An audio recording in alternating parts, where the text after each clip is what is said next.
depuis le 21 juin 2019 à 6 h que les forces armées de la République démocratique du Congo ont lancé les opérations baptisées Saruba ya Ituri, en français Tempête de l'Ituri. Ces opérations ont pour objectif de traquer, neutraliser et éradiquer le groupe armé Ngudjolo dans l'objectif de restaurer l'autorité de l'État partout où ils étaient implantés.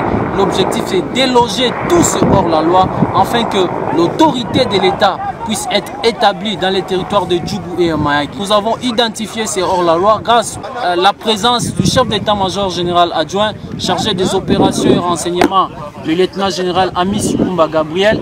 Nous sommes arrangés à l'ordre de bataille utile pour traquer ces hors-la-loi. Et depuis que nous avons commencé, plusieurs localités dans les territoires de Djougou et Mayagi sont passées sous contrôle des forces armées de la République démocratique du Congo. Par exemple, Laoudjo, Ladedjo sont passés sous le contrôle des forces armées de la République démocratique du Congo. Avec les meilleurs éléments des forces armées, nous nous sommes engagés des hélicos, de tout ce qui est à notre disposition. L'État, le gouvernement congolais a mis le moyen conséquent pour arriver à neutraliser. Là, la face est vers Ouago. C'est là où l'objectif, les plus grands bastions de ces hors-la-loi, après qu'ils ont commis des forfaits, ils pillent, ils tuent, ils dérangent la quiétude de la population.